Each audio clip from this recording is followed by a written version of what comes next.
Hello மக்களே, ஜானகி மாயா செம இன்ட்ரெஸ்டிங்காக போயிட்டுருக்கு. நம்ம சிவராமனுக்கும் பார்வதி செய்த எல்லா ஃப்ராடு வேலையும் தெரிய வருது. ஒரு கட்டத்தில் சிவராமன் பார்வதியை வீட்டை விட்டு வெளியில் அனுப்புகிற அளவுக்கு துரத்தி தள்ளுறாங்கன்னே சொல்லலாம். அதே சமயத்தில் வேண்டுதலுக்காக ரகுராம் ஜானகி வீட்லேயும் இல்லை. அந்த சமயத்தில் கரெக்டாக இவ்வளோ பெரிய பிரச்சனை வருது. புவனேஸ்வரி இந்த வாய்ப்பை எப்படியாவது பயன்படுத்தலாமான்னு சொல்லிட்டு அவங்களுக்கு ஏற்ற மாதிரி ஒரு திட்டத்தை போடுறாங்கன்னே சொல்லலாம். வீடியோக்குள்ளே போகிறதுக்கு முன்னாடி நம்ம சேனலுக்கு சப்ஸ்கிரைப் பண்ணுங்கள். அப்படியே பக்கத்தில் இருக்க பெல் ஐக்கனை கிளிக் பண்ணுங்கள். அப்பதான் நான் போடுற வீடியோலாம் உங்களுக்கு நோட்டிபிகேஷன் வரும். குடும்பத்தில் உள்ளவங்க எல்லாருமே பயங்கரமாக சந்தோஷத்தில் இருக்காங்க. நம்ம நினச்ச மாதிரி பூமி பூஜையை சிறப்பாகவே நடந்துச்சு. இனி எந்த பிரச்சனைன்னு சொல்லிட்டு நம்ம மணியும் பேசிகிட்டு இருக்காங்க. அதே சமயத்தில் இன்னொரு பக்கம் நம்ம ரமணி பாட்டியும் ரகுராமும் ஜானியும் கிரிவலம் பண்ணுறதுக்காண்டி திருவண்ணாமலை வரைக்கும் போயிருக்காங்க. அவங்க நல்லபடியாக போயிட்டு வரணும்னு சொல்லிட்டு வேண்டிட்டு இருக்காங்க. இன்னொரு சைடு பார்த்தீங்கன்னா நம்ம மாயாவும் சீனுவும் இனி கடைக்கான வேலைகள் எல்லாத்தையுமே பார்க்க ஆரம்பிக்கலாம். அது மட்டும் இல்லாமல் நம்ம டான்ஸ் கிளாஸ் ஆரம்பிக்கலாம்னு சொல்லிட்டு யோசனை பண்ணியிருந்தோம்ல, அதுக்காக வாடகைக்கு ஏதாவது கிடைக்குதான்னு பார்த்துட்டு வரலான்னு சொல்லிட்டு அதுக்காக வேலைகள் பார்த்துட்டு இருக்காங்க. வீட்டில் வச்சிருந்த ஒரு 500 ரூபா பணத்தை நம்ம அப்புக்குட்டி பார்த்துடுறாங்க. அதை பார்த்த உடனே இதை வச்சு எப்படியாவது ஐஸ்கிரீம் சாப்பிட போல இருக்கே, எப்படியாவது கொண்டு போய் சாப்பிட வேண்டியதான். யாராவது பக்கத்தில் இருக்காங்களான்னு பார்க்குறாங்க. யாரும் இல்லாத சமயமாக பார்த்து அந்த ரூபாவை எடுக்கிறாங்க. நிறைய ரூபா வேற இருக்குது, நிறைய ஐஸ்கிரீம் நமக்கு கிடைக்கும், எத்தனை நாள் தான் நம்ம வீட்டில் கேட்குறது அப்படின்னு சொல்லிட்டு அந்த ரூபாவை எடுத்துகிட்டு போய் கடைக்கு போயிடுறாங்க.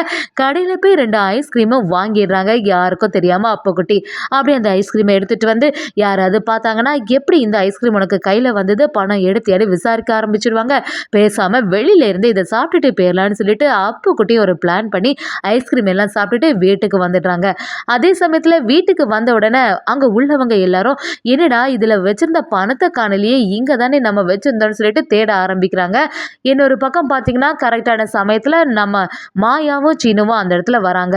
மாயா சீனு பார்த்தோன்னே மணியும் என்ன மாயா இடம்லாம் பார்க்க போனல நல்லபடியாக செட் ஆகிட்டா, டான்ஸ் கிளாஸுக்கு கரெக்டான ஒரு ரூம் கிடச்சிட்டா அப்படின்னு கேட்கும்போது நம்ம மாயாவும் ஆமாம் மாமா, ஏதாவது ஒரு நல்ல இடத்துல கிடைக்கணும்னு சொல்லிட்டு தேடிட்டு தான் இருக்கோம், இன்னும் சரியாக அமைஞ்ச மாதிரி இல்லை, கூடிய சீக்கிரத்தில் அமைஞ்சிரும், இங்கே பக்கத்தில் எங்கேயாவது இருந்த மாதிரி இருந்துச்சுன்னா ரொம்பவே சந்தோஷமாக இருக்கும்னு சொல்லிட்டு நம்ம மாயாவும் மணிக்கிட்ட பேசிகிட்டு இருக்காங்க. அந்த சமயத்தில் எல்லாரும் 500 ரூபாவை காணலேன்னு தேடிட்டு இருக்கும்போது நம்ம மாயாவும் சீனுவும் என்ன தேடுறீங்கன்னு விசாரிக்கும் போது இதில் தான் ஒரு ரூபா வச்சுருந்தேன், அந்த ரூபாவை காணலை அப்படின்னு கேட்குறாங்க. எவ்வளோ ரூபா வச்சுருந்தீங்கன்னு விசாரிக்கும் போது 500 ரூபான்னு சொல்லிடுறாங்க. சரி, இங்கே எங்கேயா தான் வச்சுட்டு மறந்துட்டு தேடிட்டு இருப்பீங்கன்னு சொல்லிட்டு நம்ம மாயா சீனு எல்லாரும் சேர்ந்த மாதிரி அந்த ரூபாவை தேட ஆரம்பிக்கிறாங்க. அதே சமயத்தில் அப்புக்குட்டியோட ஃபேஸ் ரியாக்ஷனே சரியில்லையேன்னு கவனிச்ச நம்ம சீனுவும் அப்புக்குட்டி இங்கே வா, ஏதோ உன்னோட ஃபேஸே சரியில்லையே, எதுக்காக நீ இவ்வளோ பதட்டமாக இருக்க அப்படின்னு விசாரிக்கும் போது அதெல்லாம் ஒன்றும் இல்லையே அப்படின்னு சொல்லிட்டு சமாளிக்க பார்க்குறாங்க. ஆனால் நம்ம அப்புக்குட்டி உண்மையை ஒத்துக்கிற மாதிரி இல்லை. ஏதாவது நீ ஒரு பணம் எடுத்தியா, எல்லாருமே அந்த பணத்தை தான் தேடிட்டு இருக்காங்க, ஒழுங்காட்டு உண்மையை சொல்லு அப்படின்னு விசாரிக்கும் போது நம்ம அப்புக்குட்டியும் இல்லை நான் ஒன்றும் பணத்தை எடுக்கல அப்படின்னு சொல்கிறாங்க. அதை கேட்டோட நம்ம பார்வதியும் எதுக்கு என்னோட பையனை இப்போ சந்தேகப்படுற, தேவையில்லாமல் என்னோட பையனை எதுக்கு எல்லாருமே இப்படி சந்தேகப்படுறீங்க, அவன் எதுவுமே செய்திருக்க மாட்டான், அவன் ரொம்பவே நல்ல பையன் அப்படின்னு சொல்லும்போது சீனுவும் நான் ஒன்றும் அவனை சந்தேகத்தில் ஒன்றும் கேட்கல, ஏதாவது அவன் தெரியாமல் எடுத்திருந்தானா அதை கொடுத்துருக்கலாம்ல, ஏன்னா அவங்க ஏற்கனவே தேடிட்டு இருக்காங்க, சின்ன பையன் தெரியாமல் எடுத்திருக்க வாய்ப்பு இருக்குல்ல, அதனால தான் நான் கேட்டேன்னு சொல்லிட்டு சமாளிக்கிறாங்க. பார்வதி அவங்களோட பையனை விட்டு கொடுக்குற மாதிரி இல்லை. நம்ம மணியும் சரி அவன் எடுத்திருக்க மாட்டான் சீனு, சின்ன பையன்ல எங்கே எடுத்திருப்பான், எடுத்தாதான் சொல்லியிருப்பானே அப்படின்னு சொல்லிட்டு சமாதானப்படுத்திட்டு இருக்காங்க. அந்த சமயத்தில் கரெக்டாட்டு கடையில் உள்ள ஆளும் வராங்க. வந்து அந்த இடத்துல உங்கள் வீட்டில் உள்ள ஒரு பையன் 500 ரூபாய் நோட்டை தந்துட்டு சில்லறையும் வாங்காமல் போயிட்டான்னு சொல்லிடுறாங்க. அதை கேட்ட எல்லாருமே அப்படியே ஷாக் ஆகிடுறாங்க. அப்போ இதுக்கெல்லாம் காரணம் அப்புக்குட்டியா, அவன் தான் இந்த மாதிரி ரூபாவை எடுத்துட்டு போய் கொடுத்துட்டு நம்ம கிட்ட ஏமாத்திட்டானா அப்படின்னு சொல்லிட்டு ரொம்பவே வருத்தப்படுறாங்க. இதை பார்த்த பார்வதியும் அப்புக்குட்டிகிட்ட அப்படியே ஒரு அரைஞ்சு என்ன வேலை செய்திருக்க, எவ்வளோ பெரிய தப்பு பண்ணியிருக்க, இப்படி போய் யாருக்கும் தெரியாம திருடுவியான்னு சொல்லிட்டு ரொம்பவே கத்த ஆரம்பிக்கிறாங்க. ஒரு கட்டத்தில் அடி தாங்க முடியாம அப்புக்குட்டியும் அவங்க அம்மாவை பார்த்து என்ன மட்டும் திருடேன்னு சொல்ற, அப்ப நீ செய்த செயல் எல்லாம் என்னவா, திருடி தானே நீ அப்படின்னு சொல்லிட்டு ஒரு கட்டத்தில் எதிர்த்து பேசும்போது சுத்தி இருந்த நம்ம சீனு மாயா எல்லாம் அப்புக்குட்டியை தடுத்து என்ன பேசுற நீ, இந்த மாதிரிலாம் அம்மாவை சொல்லவே கூடாது, இப்படி வருத்தப்படாத, நீ பண்ணது தப்பு தானே, அதுக்காக மன்னிப்பு கேட்காம இப்படி எதிர்த்து பேசுறது கொஞ்சம் கூட சரியே இல்லை, உங்க அம்மா கிட்ட சாரி கேளு, இனிமே இந்த மாதிரி பண்ண மாட்டேன்னு சத்தியம் பண்ண அப்படின்னு சொல்லிட்டு நம்ம மாயாவும் அதை சமாதானப்படுத்துறாங்க. பார்வதியும் கேட்குற மாதிரி இல்லை, நான் அந்த சின்ன பையன் அப்படி சொன்ன உடனே பார்வதிக்கு தாங்க முடிய மாட்டேங்குது. ஏன் தான் இவன் எல்லாம் இப்படி சொல்ற மாதிரி ஆயிட்டே அப்படின்னு சொல்லிட்டு பார்வதியும் பயங்கரமா டென்ஷன்ல இருந்துட்டு இருக்காங்க.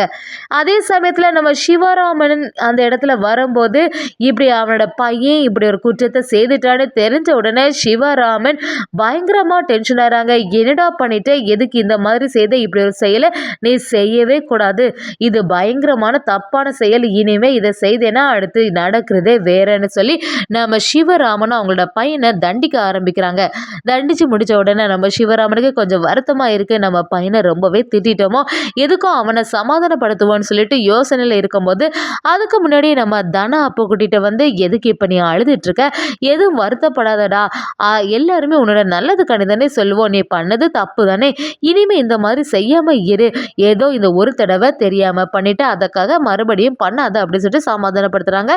தனாவும், நீ அதுக்காக உன்னோட அம்மாவை திருடின்னு சொல்லுவியா, அதெல்லாம் தப்பு இல்லை, பெரியவங்களை இப்படிலாம் சொல்லக்கூடாது அப்படின்னு சொல்லும்போது அந்த சின்ன பையனும், ஆமா நான் வேற என்ன சொல்றது, அவங்க மட்டும் என்ன திருடேன்னு சொன்னாங்க, நான் சொன்னது எல்லாமே சரி தானே, நான் அது ஐஸ்கிரீம் காண்டி ஒரு சின்ன பையன் தான் சொன்னேன், ஆனா அம்மா எவ்வளோ பெரிய தப்பு செய்திருக்காங்க, இந்த வீட்டில் உள்ள பத்திரத்தையே திருடி தானே கொடுத்தாங்க அப்படின்னு சொல்லிடுறாங்க. அதை கேட்ட தனாவும், நீ இந்த மாதிரிலாம் சொல்லாதடா, யார்கிட்டயுமே இப்படி சொல்லிட்டு இருக்காத அப்படின்னு சொல்லிட்டு நம்ம தனாவும் அப்பு கூட்டிட்டு சொல்லி வைக்கிறாங்க. பின்னாடி இருந்து இதை சிவராமன் கவனிச்சிடுறாங்க. சிவராமனுக்கு இது தெரிஞ்ச உடனே பயங்கரமா டென்ஷன் ஆயிடுறாங்க. என்னது, அப்ப இந்த வீட்டில் இவ்வளோ பிரச்சனைக்கு காரணம் இந்த பார்வதி தானா, இவ தான் இந்த செயலை செய்யதாளா, எனக்கு இது வரைக்கும் தெரியாம போச்சே, இவளெல்லாம் இனிமேல் சும்மாவே விடக்கூடாதுன்னு சொல்லிட்டு பார்வதியை சவுண்ட் போட்டு கூப்பிட ஆரம்பிக்கிறாங்க நம்ம சிவராமன். பார்வதி அப்படியே பதறி போயிடுறாங்க. என்னடா என்னைக்கே இல்லாமல் இவங்க ஏன் இவ்வளோ சத்தம் போடுறாங்கன்னு சொல்லிட்டு ரொம்ப பதட்டமா அந்த இடத்துக்கு வரும்போது நம்ம சிவராமனை சத்தத்தை கேட்டு சுற்றி உள்ள குடும்பத்தில் உள்ளவங்க எல்லாருமே வந்துடுறாங்க. பார்வதி கிட்ட வந்து நம்ம சிவராமனும், என்ன பார்வதி, இந்த வீட்டில் இவ்வளோ நாளாக பிரச்சனை நடந்ததுக்கு எல்லாம் காரணம் நீதானா, நீதானே அப்போ அந்த பாத்திரத்தை அந்த வசுந்தரா தேவிட்ட கொடுத்த அப்படின்னு கேட்கும்போது பார்வதியும் என்ன சொல்கிறது தெரியாமல் அப்படியே முழிச்சிட்டு நிற்கும்போது அதை பார்த்துட்டு இருந்த ரமணி பாட்டியும், சிவராமனுக்கு இந்த விஷயம்லாம் தெரிஞ்சிட்டா இனி என்ன நடக்க போகுதுன்னு வேற தெரியலையே, ரகுராம் ஜானகி வேற வீட்டில் இல்லை, இப்போ என்ன செய்யறது அப்படின்னு சொல்லிட்டு யோசனையில் இருக்காங்க. சிவராமனும் விடுற மாதிரி இல்லை, பார்வதி நீ இது வரைக்கும் செய்தது எல்லாத்தையுமே நான் பொறுத்துட்டேன், இனிமே இதை நான் தாங்கவே மாட்டேன், இனி இந்த வீட்டில் நீ இருக்கவே கூடாது, எவ்வளோ பெரிய வேலையை நீ செய்துட்டு அசால்ட்டாக இந்த வீட்டில் இருந்துட்டு இருக்க, அண்ணன் வேணலாம் உன்னை மன்னிச்சிருக்கலாம், அப்போ உங்கள் எல்லாருக்குமே இந்த விஷயம் தெரிஞ்ச அப்புறம் ஒரு வார்த்தை கூட என்கிட்ட சொல்லலைல்ல அப்படின்னு சொல்லிட்டு சிவராமன் சரியா ஒரு முடிவு எடுக்கிறாங்க. உண்ட வீட்டுக்கே துரோகம் பண்ணதுக்கு உனக்கு எப்படி தோணுச்சு, எதுவாக இருந்தாலும் என்னோட அண்ணன் அண்ணி உன்னை மன்னிச்சிருக்கலாம், ஆனால் நான் ஒருபோதும் மன்னிக்கவே மாட்டேன், இனிமே நீ இந்த வீட்டிலேயே இருக்கக்கூடாதுன்னு சொல்லிட்டு நம்ம சிவராமனும் செம அதிரடியா பார்வதியை வீட்டை விட்டே வெளியில் அனுப்புறாங்கன்னே சொல்லலாம். அதே சமயத்தில் பார்வதி நம்ம சிவராமனோட காலில் விழுந்து கெஞ்ச ஆரம்பிக்கிறாங்க. தயவு செய்து இந்த முடிவு மட்டும் எடுக்காதுங்க, இந்த வீடை விட்டா நான் எங்கே போவேன்னு சொல்லிட்டு கதறி அழ ஆரம்பிக்கிறாங்க.